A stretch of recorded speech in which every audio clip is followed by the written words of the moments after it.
भक्त और ज्ञानी में यही अंतर होता है। तो आज हम बात करने वाले हैं आदि पुरुष, जो एक फिल्म है। इसे रामायण से कंपेयर कर रहे हैं लोग, लेकिन ये कतई सही नहीं है। वो एक बस मात्र पिक्चर ही है, मूवी है। वो धारावाहिक रामायण का वो मुकाबला नहीं कर सकता है।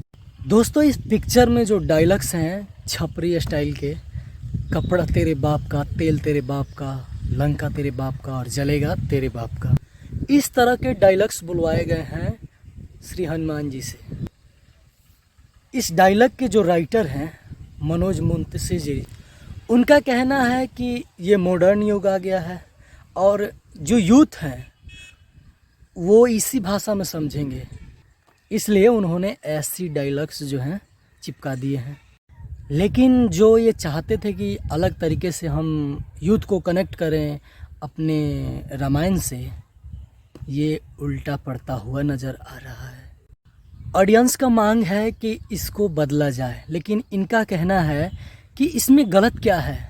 दूसरी तरफ ये भी कहते हुए वो नहीं मतलब हार मानते हैं, कहते हैं कि हनुमान जी भगवान कहाँ थे, वो तो एक राम भक्त थे, राम के दास थे, उनको तो भगवान बनाया हमने।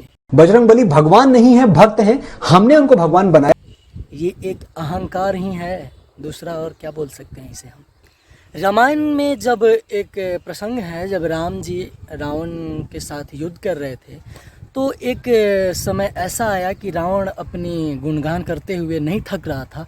तब राम जी ने एक बहुत ही प्यारा डायलॉग बोल सकते हैं जो उनके सामने बोले थे, रावण, भक्त और ज्ञानी में यही अंतर होता है।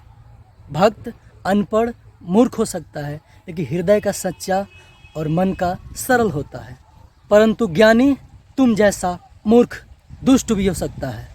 और ये बात मुझे कहने में थोड़ी सी भी दिक्कत नहीं है कि मनोज मुंतशिर जी जो हैं, इन पे अप्लाई हो सकता है, क्योंकि एक तो इन्होंने गलत किया है और गलती मानते नहीं हैं, क्योंकि ये ज्ञानी हैं। भक्त होते तो इस तरह की प्रलाप नहीं करते।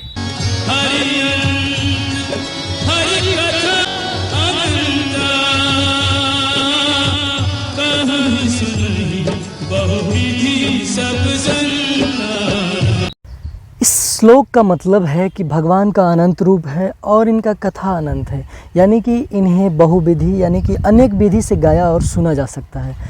यही जो है मनोज मुंतशिर जी हैं, उनका कहना है कि मैंने भी एक अलग रूप दिया है और एक छपरी तरह का डायलॉग दिया है, जो कि हनुमान जी से बोला जाता है कि ये फुआ का बगीचा है क्या जो हवा खाने आ गए।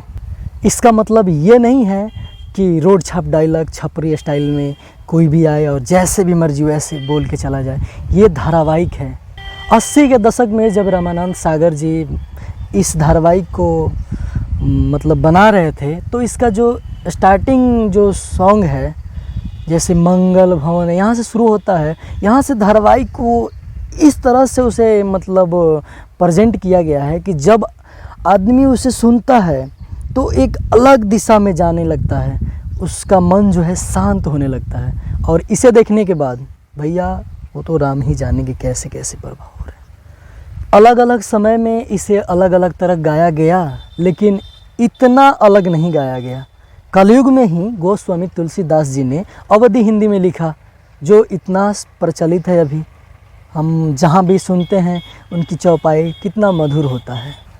आदि कवि जो है श्री महर्षि वाल्मीकि जी हैं, जिन्होंने रामायण काल में ही रामायण को लिखा था। बस जाते जाते हम यही कहेंगे कि धर्मो रक्षति रक्षिता, धर्म की आप रक्षा करेंगे, आपकी रक्षा धर्म करेगा। आजकल की भाषा में कहें तो एक अजय देवगन का डायलॉग था कि मुझे अपनों ने लूटा, गैरों में कहाँ दम था। बात कुछ ऐसा ही है।